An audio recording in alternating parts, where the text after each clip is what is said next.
tarder, je vais vous inviter à prendre la parole de Dieu, de faire quelques lectures avec moi pour aujourd'hui.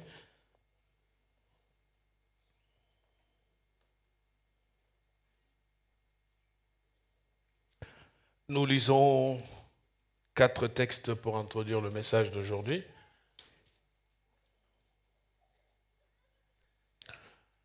La première lecture se trouve dans 1 Corinthiens chapitre 1, verset 18. La deuxième dans Romains 1, 16 à 17, pour ceux qui notent.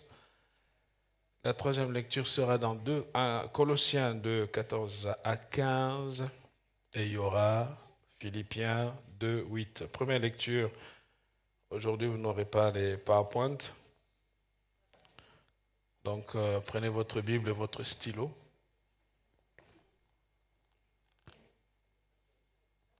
« 1 Corinthiens 1, 18.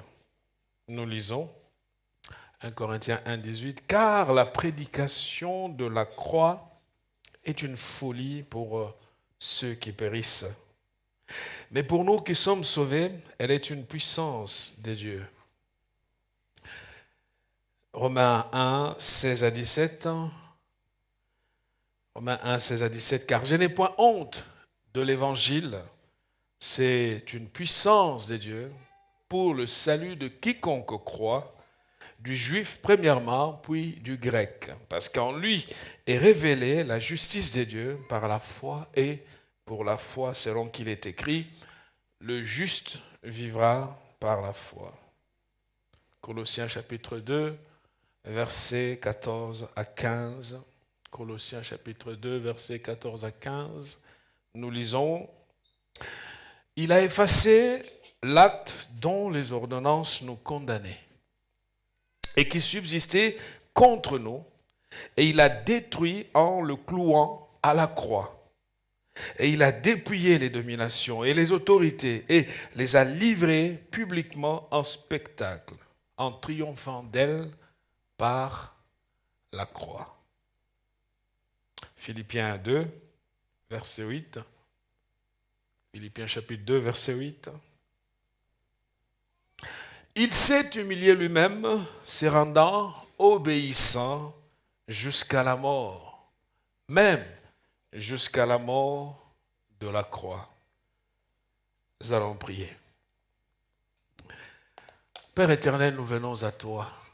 Nous venons à toi ce matin tel que nous sommes et nous nous plaçons, au Dieu de gloire, à l'écoute de ta parole et te prions de prendre, Seigneur notre Dieu, la direction de ces instants, de nous aider par ta parole pour que notre cœur trouve un encouragement, que nous puissions, Seigneur Dieu fidèle, te laisser nous parler, parce que nous ne sommes pas venus dans un spectacle, nous sommes venus entendre la voix de l'Éternel notre Dieu.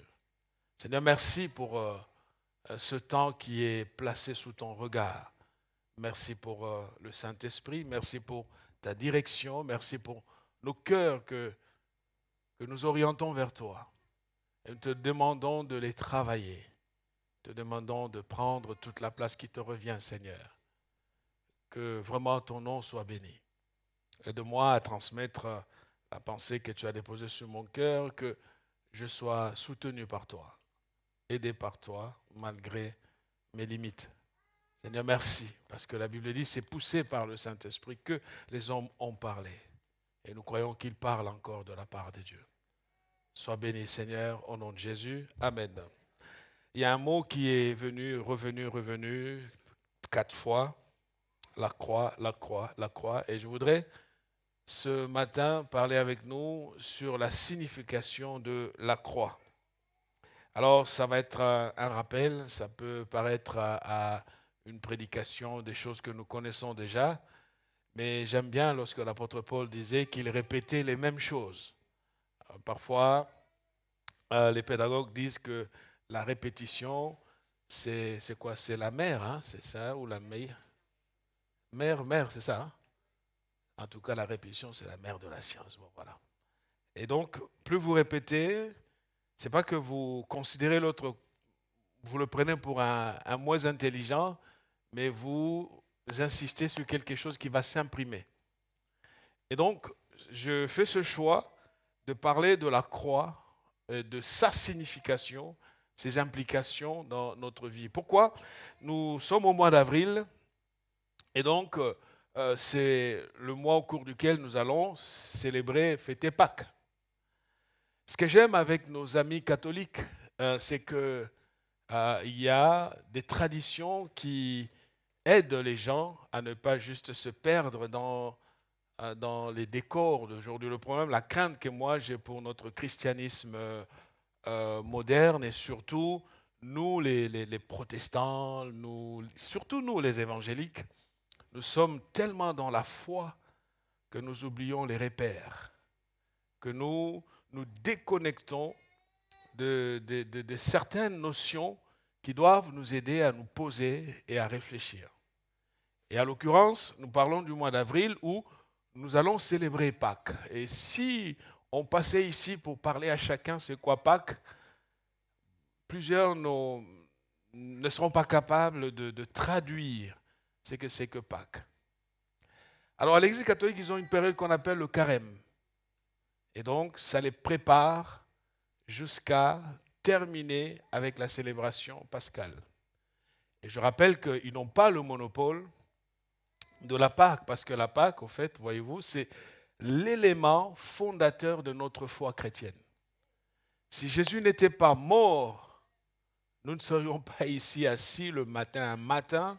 Et d'ailleurs, peut-être certains se sont levés difficilement comme moi, et on arrive à l'église dimanche matin. Si nous sommes là, nous sommes rassemblés, c'est parce que Christ est mort. Et donc il est important que nous comprenions l'image derrière. Et ce mois d'avril, on veut que ce soit un temps aussi qui nous prépare pour que lorsque nous allons célébrer Pâques, que nous comprenions les incidences, les conséquences, les bénéfices de cette réalité. Donc Pâques va être analysé, on reviendra sur la notion même de Pâques, mais ce matin j'ai voulu parler de la signification que signifie la croix. C'est vrai que, et ce que j'espère derrière mon message de ce matin, c'est qu'à chaque fois que vous passez quelque part et vous voyez une croix sur un édifice, que cela puisse vous parler. Lorsque vous rencontrez dans le métro une femme, quelqu'un comme Martine est assise avec un petit crucifix sur son... ah non, je ne vois pas de loin. Donc, avec une croix. La croix.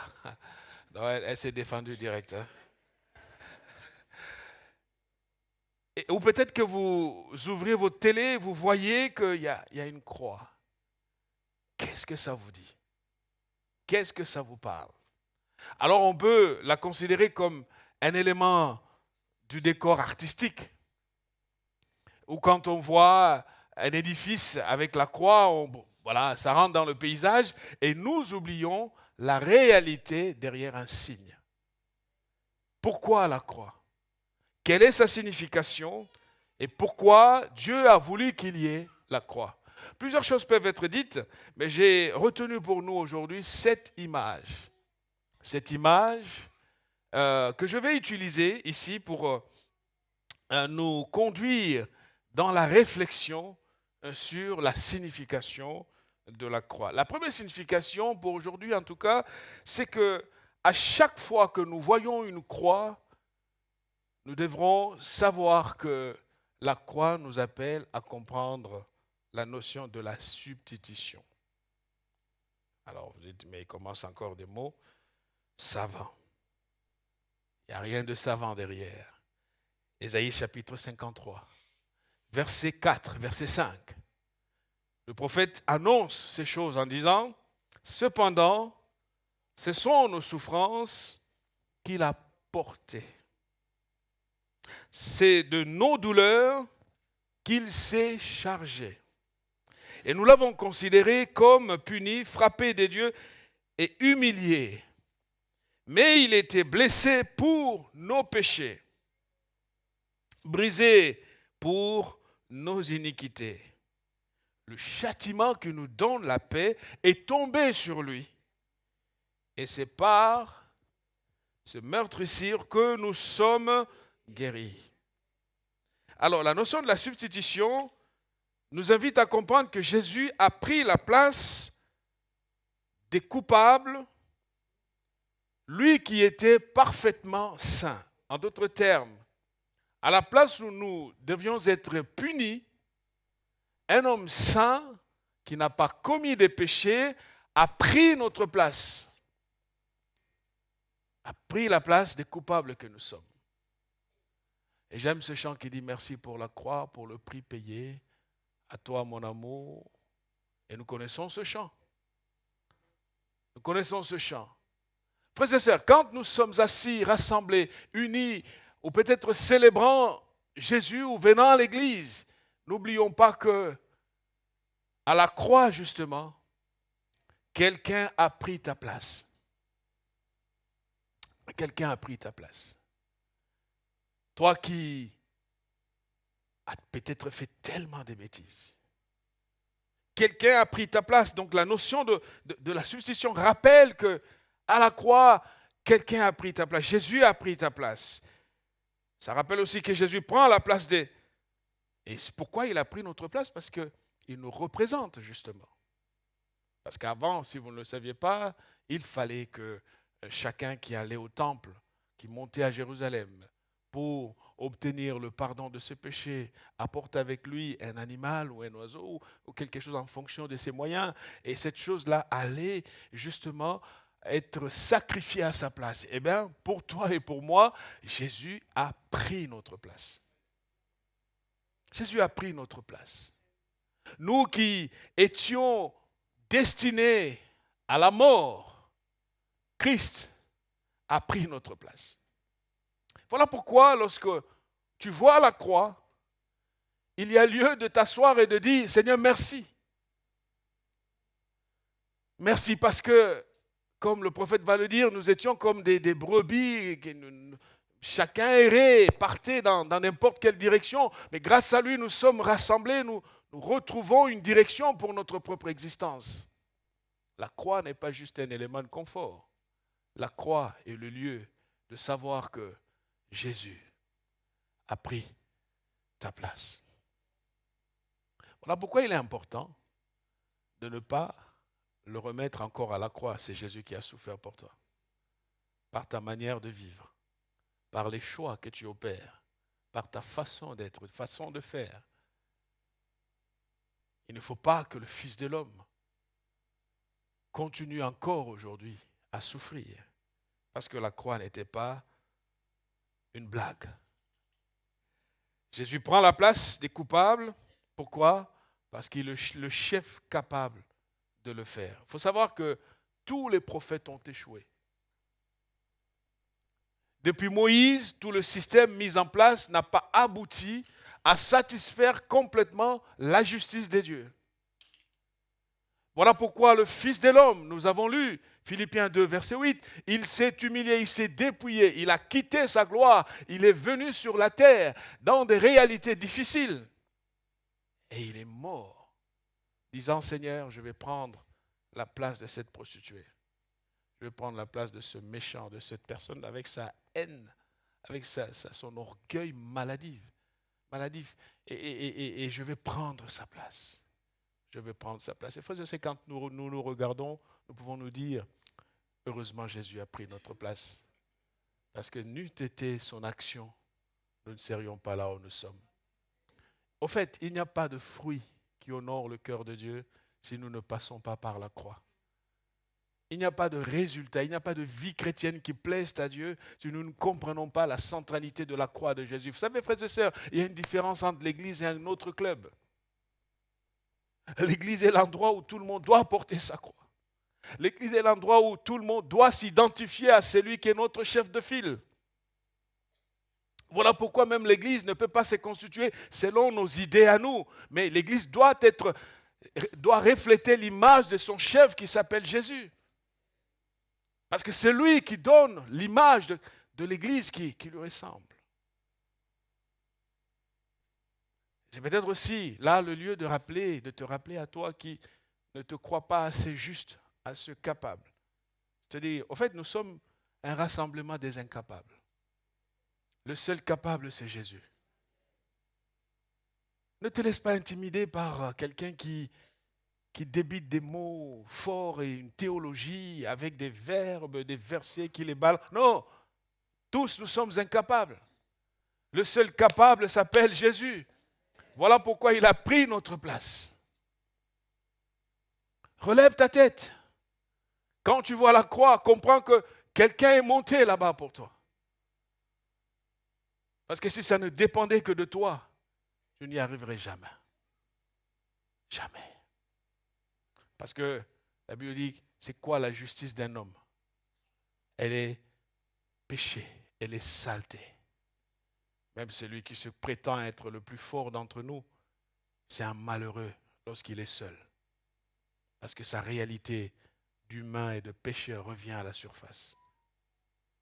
Parce que quelque part, il y a toujours cette zone d'ombre dans le cœur de chacun, même de moi qui vous parle. Voilà pourquoi je dis merci à Jésus. Parce que c'est lui et lui seul qui a pris notre place. Et peut-être là aussi le lieu d'être consolé et de se dire, un humain n'est qu'un humain. J'ai besoin de Jésus. Et pour dire ou parler de la substitution, il y a un signe qui s'appelle la croix. En fait, la croix n'est pas un élément de décor. La croix est chargée de sens. La croix porte la réalité de ce que nous sommes. La croix, c'est notre force, justement. Parce que Dieu, qu'est-ce qu'il a fait? Il n'a pas voulu combattre avec sa création en utilisant la force. Il a utilisé la faiblesse pour montrer qu'il demeure Dieu. Même dans la faiblesse, Dieu peut sauver. Je suis venu ce matin te dire, quelqu'un a payé le prix. Quelqu'un a pris ta place. Toi qui es pauvre, qui n'as pas de moyens, qui n'as pas d'argent, quelqu'un a pris ta place. Toi qui luttes avec les pulsions, avec les problèmes dans ton cœur, dans ta vie, tu te sens sale, tu te sens pas capable. Quelqu'un de capable a pris ta place. Voilà pourquoi nous devons être heureux de nous savoir en Jésus-Christ. L'apôtre Paul dit, tu veux te glorifier? Oui, tu as le droit de le glorifier, à condition que tu sois en Jésus-Christ. C'est un sujet de fierté, d'orgueil. Pourquoi? Parce que nous tous qui n'avions pas de force, le capable est mort sur la croix pour nous. Même Dieu ne peut plus me rejeter. Il n'a plus le droit. Parce que Christ, le parfait, a pris ma place devant Dieu. Voilà pourquoi chaque fois que je viens devant Dieu au nom de Jésus, il est obligé de m'écouter. Il est obligé de m'entendre. Il est obligé de me recevoir. Parce que son Fils a pris ma place. A pris ma place. Alors peut-être que tu viens d'une famille, d'un arrière-plan où il n'y a pas de moyens. Christ a pris ta place. Vis librement, sans aucune pression de vouloir plaire ou de vouloir satisfaire. Jésus a satisfait la justice de Dieu. Et l'image pour dire tout ce que je viens de dire, c'est juste la croix. Deuxième chose, ce que la croix nous parle de la propitiation. Encore toujours des termes théologiques difficiles, mais je vais l'expliquer. La propitiation, l'idée derrière, c'est apaiser la colère ou l'offense de celui que nous avons offensé. Il faut savoir que le péché nous sépare de Dieu. Quand Adam a péché, il y a eu séparation. Alors, peut-être que on peut se dire, mais il a continué à vivre. Non, il est mort spirituellement. Il y avait un détachement et le cycle de la mort est arrivé. On le voit tout de suite, les deux enfants. La mort commence dans une famille, au fait. Dans la maison d'un père et d'une mère. Parce qu'au fait, lorsque nous péchons, nous avons ce plaisir temporaire, cette joie qui est là juste au moment où on pêche, mais juste après aussi, vous savez qu'au fait, la conscience fonctionne. On se sent repris. On se sent déchiré intérieurement. Et quand on a fauté, on a péché, il faut qu'il y ait sanction. Parce que Dieu doit sanctionner. Vous savez, Dieu n'est pas que le Dieu d'amour. Il est aussi le Dieu de justice. Bien souvent, nous chrétiens, nous aimons prendre la part qui nous intéresse. Et nous oublions la totalité de la réalité de Dieu. Et donc, quand il y avait offense, parce que le péché offense Dieu, Dieu dit, tu ne le fais pas, nous le faisons. Et donc, nous disons à Dieu, eh bien, écoute, je fais ce que je veux. Et donc là s'installe un rapport de tension. Il exige le respect, nous voulons notre liberté, et puis ça ne passe plus. Et donc, il faut un sacrifice pour apaiser la colère, pour remettre les choses dans le bon ordre. De vous à moi, qu'est-ce que nous pouvons offrir à Dieu en réalité? Pas grand-chose. Parce qu'au fait, un jour, David, parce qu'au fait, nous les humains, nous avons une faiblesse. Nous croyons que nous pouvons téléguider la divinité en faisant des manipulations que nous adressons aux autres humains. On se manipule entre nous, ça c'est vrai. Tout homme manipule, toute personne, tout être humain manipule. Mais Dieu, on ne le manipule pas. David dit, je vais construire une maison et je vais mettre tous les moyens, ça va être super, il y aura du marbre, il y aura... Et Dieu lui dit, crois-tu que j'habite dans la maison faite par les mains de l'homme? En d'autres termes, tout m'appartient.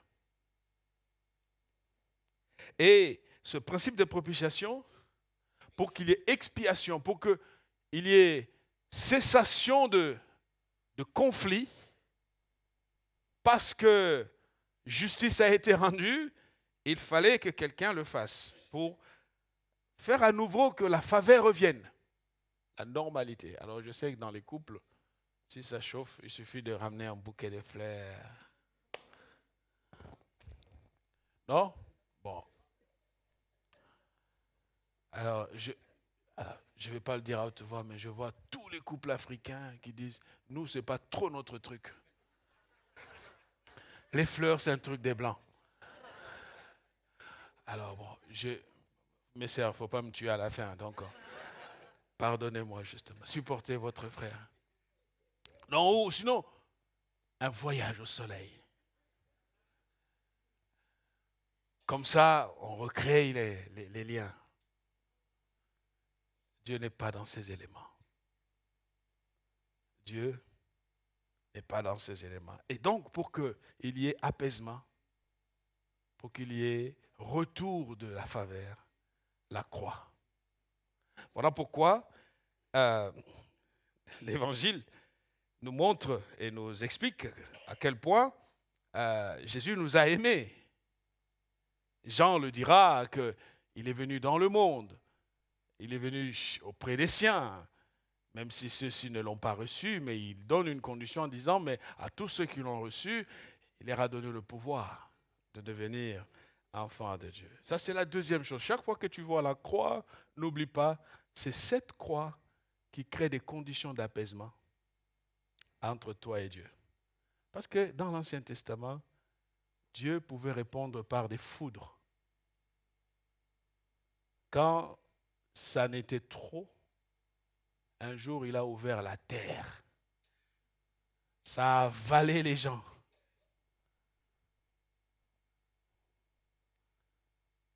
C'est ça, en fait. Hein? Et laissez-moi vous dire, Dieu n'a pas changé. Alors, le Dieu de l'Ancien Testament, le Dieu de nous. Non, Dieu ne change pas. Il est le même. Alors, vous vous posez la question, mais pourquoi il y a cette différence? Pourquoi la colère il a dosé sa colère? C'est parce que Jésus est là. À chaque fois que la colère de Dieu veut se déverser sur toi, Il y a quelqu'un qui dit non, j'ai payé. C'est ça la différence. Non, parce qu'on a le Dieu de l'Ancien Testament, le Dieu. Non, il n'y a pas deux dieux, il est le même. Le changement ici, c'est que les rapports changent. Et c'est important. Voilà pourquoi il est important de dire merci à la croix. Parce que la faveur revient. Troisième chose, ce matin, c'est la notion de la rançon. La rançon est un prix que l'on paye pour racheter, récupérer, reprendre quelqu'un. Et ça, c'est une notion importante parce que la Bible nous enseigne, nous montre que, je ne sais pas si vous regardez les prises d'otages à la télé, hein, des films. Ça peut nous donner de bonnes images. Lorsqu'il y a une prise d'otage, on réclame la rançon. On donne un numéro de téléphone, on donne un numéro de compte bancaire. Mais heureusement, dans le film, il y a toujours l'acteur principal. Le gars qui ne meurt jamais, vous voyez? Parce que s'il meurt, le film s'arrête. Et ce gars-là, parfois, il est avec la police et tout ça. Bon, ça, c'est le film. Mais la notion de prise d'otage, c'est que quand vous êtes pris en otage et qu'on vous réclame un prix, c'est pour qu'en payant ce prix, vous soyez libérés. Et vous savez que le péché nous a pris en otage. Est-ce que vous le savez? Le péché nous a pris en otage. Regarde comment tu souffres en pleurant. Vous avez quelqu'un qui se drogue en pleurant. Oh, je ne veux pas de ce truc, mais il se drogue quand même. C'est un esclave. C'est un esclave. C'est ça la misère de l'humain. Dès qu'il sort de sa chambre, il est dans de grands français, tout ça, il parle beaucoup. Mais quand il est seul, c'est un malheureux. Il souffre. Et tu entends cette petite voix du diable, hypocrite. Et tu attends ta conscience te dire, tu fais ça et tu vas encore aller à l'église. Alors le problème des humains aujourd'hui, nous sommes comme des bipolaires. Vous voyez, on est bien, un jour. Donc, ça ne nous dit rien. Tu as besoin d'être racheté. Laissez-moi dire à tout celui qui est ici et peut-être qui n'a pas encore rencontré, fait l'expérience de Jésus. Laisse-moi te dire, on peut te donner tous les accompagnements possibles, mais la vraie délivrance, c'est le Fils de l'homme qui te l'accordera. Et c'est pour ça que Jésus lui-même, dans un moment de rapport tendu avec les religieux, il leur dira, si le Fils vous a franchi, vous serez réellement. Parce qu'il y a des fausses libertés. Il y a des fausses libertés. La science, les études peuvent nous bourrer la tête, nous remplir la tête. Et on se croit connaître tout parce qu'on a des explications à tout. Mais on est malheureux. On est malheureux. On est malheureux au point qu'on n'a même pas de moralité. On n'a pas de moralité. On est en souffrance. Ce matin, je vais te dire, la croix a payé la rançon. Voilà pourquoi Jésus a dit, vous tous qui êtes chargés, fatigués, venez à moi. Ce matin, tu peux venir à Jésus. Ce n'est pas ton argent qui te rendra libre. Tes diplômes ne te rendront pas libre. On a vu des gens barder des diplômes, mais des pourris, des déchets pourris. Parce que Christ n'est pas dans leur cœur, parce que la vie n'agit pas en eux. Il ne s'agit pas de remplir sa tête de connaissances. Il s'agit d'être à Dieu, d'être entre les mains de Dieu. La rançon. Jésus l'a payé. Jésus l'a payé. Romains 6, 17 dit, Mais grâce soit rendue à Dieu, vous qui étiez esclaves du péché. Vous avez obéi de cœur à l'enseignement qui vous a été transmis. C'est-à-dire, on voit un esclave de péché quitter son état de pécheur pour devenir enfant de Dieu, rempli du Saint-Esprit. Qu'est-ce qui a rendu cela possible? Quelqu'un a payé pour te sortir de la prise d'otage. Toi qui es pris en otage, sache que la rançon est à ta portée. Voilà pourquoi il est important de revenir à la croix, de demander à Dieu de sortir de tous les pièges dans lesquels le diable nous enferme. Parce que la croix, c'est la force. Voyez pourquoi Paul dit, je n'ai pas honte de l'évangile. Ah non, on ne peut pas avoir honte de la démonstration de la puissance de Dieu. Ce n'est pas que les gens qui tombent. Non, ce n'est pas ça. Paul ne fait pas allusion à cela. Ce n'est pas les démons qui hurlent. Non, Paul ne fait pas allusion à cela. Paul, en parlant de la puissance de l'évangile, il montre que la seule chose qui peut changer la vie d'une personne, c'est la parole de Dieu.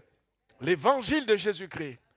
Parce que cet évangile non seulement te libère maintenant, mais il te permet d'avoir la vie éternelle. Et tu vivras librement. Et tout cela a eu lieu à la croix. À la croix. La croix, c'est notre force. Jeunes gens, vous qui aimez marquer votre corps des choses, marquez ce corps de la croix.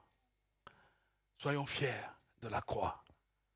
Portons, s'il le faut, des signes visibles. Si cela te va, c'est ton goût, vas-y, fais-le. La croix est notre force. Dans un monde où les repères se perdent, nous avons besoin d'être radicaux, nous avons besoin d'être centrés sur Jésus, sur la croix de Jésus. Parce que cette croix est pour nous la force. Quatrième chose, c'est que la croix nous rappelle la rédemption. La rédemption. Et vous savez, la notion du rédempteur, on ne peut pas rédempter quelqu'un qui n'est pas de la même famille. Ça, nous sommes dans le droit hébraïque. Le Goël, le rédempteur, celui vers qui Job crie. Au fait, c'est quelqu'un qui partage le même lien de sang. Voilà pourquoi, frères et sœurs, ce n'est pas un moyen de pression de vous dire de vous convertir. Si tu ne veux pas, refuse, continue, c'est ta vie. Mais Jésus ne peut intervenir dans ta vie que s'il y a un droit. Si Boz rachète Ruth, rédempte Ruth, c'est parce qu'il y a un lien familial. Jésus n'a pas des droits sur tout le monde.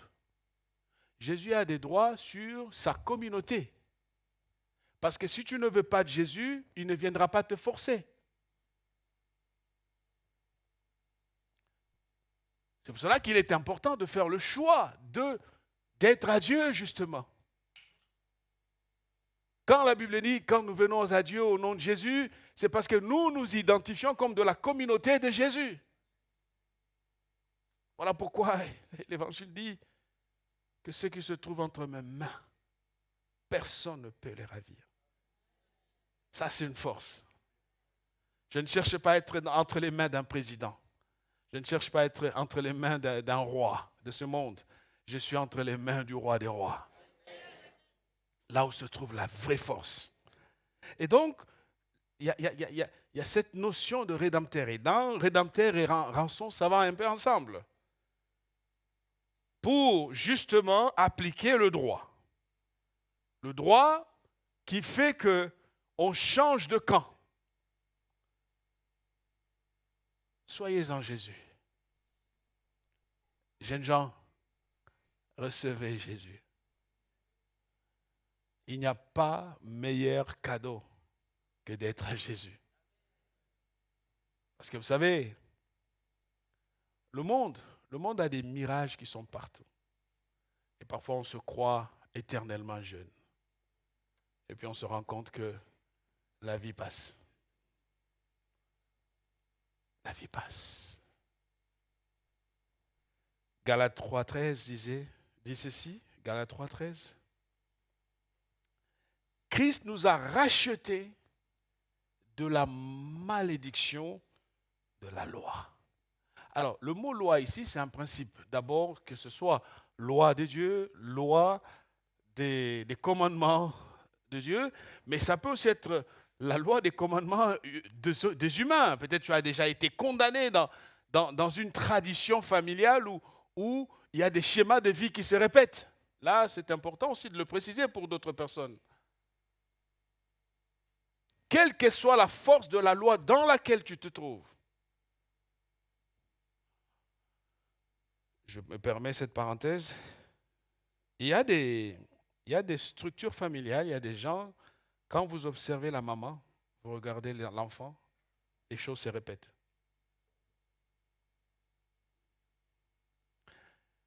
Et peut-être quelqu'un dans la famille, volontairement, a créé les conditions de cette réalité. Et vous avez comme des pesanteurs qui vous empêchent d'aller plus loin.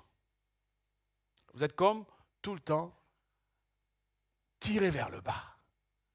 Tu ne vas pas. Il y a certaines familles, on ne dépasse pas un certain seuil de niveau d'études. Je ne généralise pas. Je reconnais que dans certaines familles, c'est comme ça. Alors, le seul moyen, c'est de comprendre la portée de la puissance de la croix dans ta vie. Ce que ça signifie. Parce que je sais, il y en a qui vivent dans la peur. Dans la peur de quelqu'un qui a fait ci, qui a fait ça, qui le poursuit. Frères et sœurs, en Christ, véritablement en Christ, les choses changent. Les choses changent parce que la Bible dit, il nous a rachetés de la malédiction. Il nous a rachetés de la malédiction. En d'autres termes, quand Jésus mourait sur la croix, il a dit, si plus tard dans leur famille, quelqu'un fixerait le niveau d'études à tel niveau, elle, parce qu'elle croit en moi, elle va dépasser ça. Elle va dépasser ça. Et c'est là qu'au fait, toutes les forces spirituelles de la famille se disent, que s'est-il passé? Non, Jésus est passé par là. Et c'est formidable quand... Parfois c'est jouissif, parfois d'être dans cette confrontation-là, de voir comment Dieu fait des choses. Ils vont se dire, mais quel est le problème? Et le problème, c'est qu'elle est en Christ. Là, on lui dit que ça ne pourra pas se faire, ça va se faire. Là où on attend qu'il échoue, qu'elle tombe, la croix de Jésus apporte la dimension de la rédemption, de la délivrance. Étant devenu malédiction. Pourquoi Jésus le fait? Parce qu'il est devenu malédiction. Et c'est sérieux au fait. Hein? Jésus est devenu malédiction pour nous. Voilà pourquoi moi, je ne crois plus aux malédictions sur ma vie. Non, je ne crois plus. Parce que je suis en Jésus.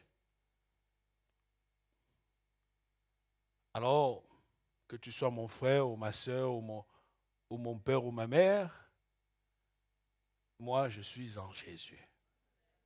Et je regarde tous les sorciers de ma famille et je ris. Je leur dis, j'ai le plus fort. Je vais vous montrer comment ça va se passer. Bon, mais il faut être fort. Hein? Si tu vas sur ce terrain, tu as intérêt à rester carré. Il dit, car il est dit, maudit est quiconque est pendu au bois, afin que la bénédiction d'Abraham. Ah, nous avons la bénédiction d'Abraham, père de la foi. Quand tu marches, tu te lèves le matin, tu t'habilles, tu viens je ne sais pas comment c'est organisé chez toi, mais tu te regardes dans la glace comme ça, tu dis, voilà celle qui a la bénédiction d'Abraham. Donc je sors, je quitte chez moi, je marche la tête haute parce que je sais que j'ai la bénédiction d'Abraham. Dans le métro comme ça, pendant que les autres dépriment, je dis non, moi, j'ai la bénédiction d'Abraham. Tu arrives comme ça là où les gens pleurent. Parce que nous, en France, on a un sport national. Là, bon, je ne vais pas aller chercher des problèmes. Mais je marche, j'ai la bénédiction d'Abraham. Ah, est-ce que si tu as la bénédiction d'Abraham, acclame le Seigneur.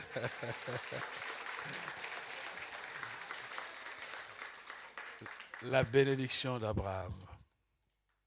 Cinquième chose, c'est le pardon. Quand je vois la croix, je vois le pardon. C'est très important. Le pardon, parce que j'ai été pardonné. Alors, ma soeur, mon frère, acte 3, 19 dit, répentez-vous donc et convertissez-vous pour que vos péchés vous soient pardonnés. Et nous avons Luc 23, 34, un texte que nous connaissons très bien, c'est Jésus qui parle ici. Il dit, dans Luc 23, 33 à 34, lorsqu'ils furent arrivés au lieu appelé Crâne, ils le crucifièrent là, la croix, ainsi que les deux malfaiteurs, l'un à droite, l'autre à gauche. Jésus dit, Père, pardonne-leur, le pardon est donné, car ils ne savent pas ce qu'ils font. Il se partait ses vêtements en tirant au sort. Il y a une notion importante, si toi tu ne veux pas te pardonner, sache que Dieu, en Jésus, t'a pardonné. Il y a des gens comme ça. Hein? Le péché dit, avant leur conversion, ils continuent. Dieu, quand on vient à lui en Jésus, il nous pardonne. Il nous pardonne. Si un criminel s'est converti, Dieu le pardonne. Alors on aimerait, il peut avoir des problèmes avec la justice du monde après, mais devant la justice de Dieu, le pardon est accordé. En d'autres termes, pardonne-toi parce que Dieu t'a pardonné. Le pardon. Le pardon nous est accordé. Sixième chose, j'essaye d'aller un peu plus vite, c'est la réconciliation. Lorsqu'il y a pardon, le pardon déclenche la réconciliation. Pourquoi la réconciliation? Parce que la réconciliation est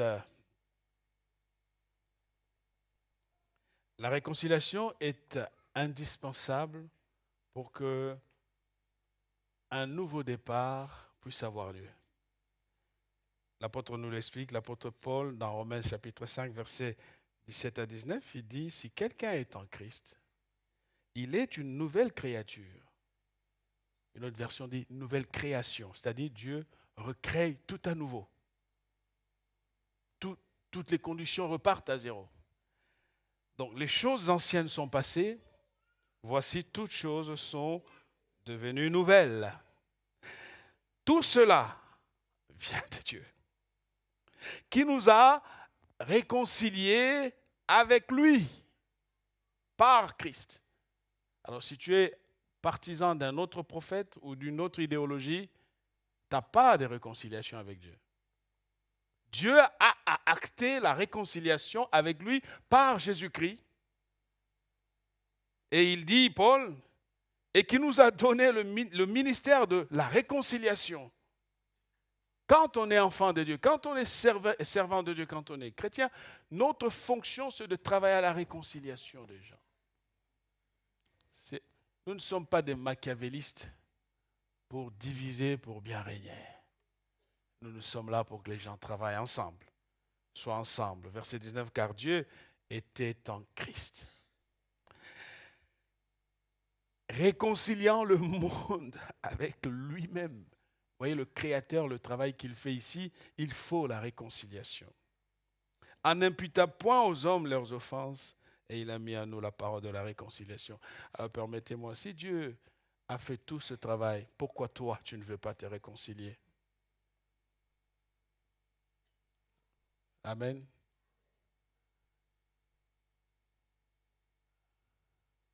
Je ne sais pas si nous, les chrétiens, quand nous prions, je ne sais pas ce qui se passe dans nos têtes. Tu as l'autre. Et puis Seigneur, pardonne-moi. Et Dieu te regarde et dit, mais c'est la contradiction. Voilà le sommet de la contradiction.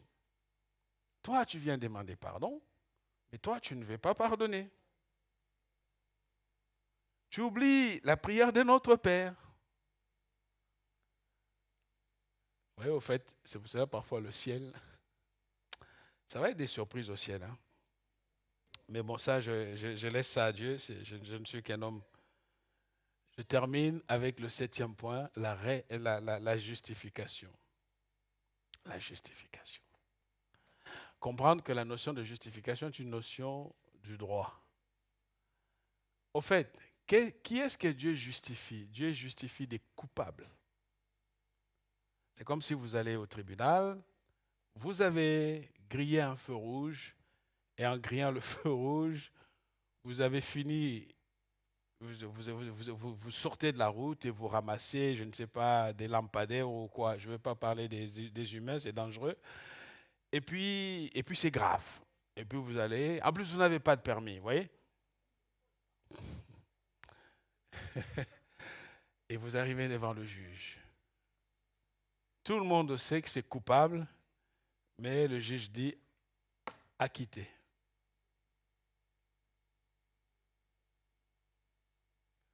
Eh bien, c'est ça qui se passe avec Dieu et nous. Et en plus, pas d'inscription dans un casier judiciaire, non. Acquitté. Toi-même, tu ne comprends pas. Mais comme le juge a dit acquitté, c'est acquitté. Bon, il y a des débats actuellement, mais bon. Romains 8. Romains 8, verset 31. J'aime et c'est là que nous terminons. Paul dit ceci. Que dirons-nous donc à l'égard de ces choses? Quelles choses? Quelles choses? Ces choses. Vous allez le lire. Il dit, si Dieu est pour nous, qui sera contre nous? Lui qui n'a point épargné son propre fils, la croix, mais l'a livré pour nous tous. Comment ne nous donnera-t-il pas aussi toutes choses avec lui? Verset 33. Qui accusera les élus de Dieu? C'est Dieu qui justifie. En d'autres termes, pas d'accusation. Plus d'accusation. Le casier judiciaire est vide. Vierge. Alors que tu as fait 4 avortements. Alors que tu as abusé des gens. Alors que tu as volé au travail. Alors que tu as fait ci, tu as fait ça. Ton casier judiciaire est vierge. Frères et sœurs, franchement, n'est-ce pas, c'est formidable? Quelle liberté, quelle délivrance, quelle grâce. Il dit, qui les condamnera? En d'autres termes, toi qui regardes l'autre avec un regard. Il a fait ça 4 fois. Tu es qui? Tu es qui? Amen. Tu es qui? Qui les condamnera? Paul ne s'arrête pas là, il dit, Christ est mort pour eux. Il est mort pour eux. Bien plus. Il est ressuscité pour eux. Signe qu'ils ont droit à la nouvelle vie. Que Dieu vous bénisse. Seigneur, nous te remercions pour la grâce que nous avons ce matin de nous rendre compte des implications de la croix et de réaliser, au-delà de juste un bois ou un signe sur un bâtiment ou autour de notre cou, mais que nous comprenions la portée de cette puissance, de cette force derrière les signes. Ce matin, que chacun d'entre nous dispose son cœur à s'humilier devant toi. Que la gloire te revienne, Seigneur. Au nom de Jésus, Amen. This is love. Faith, hope, and love. Love is the greatest. It's everlasting. Faith, hope, and love.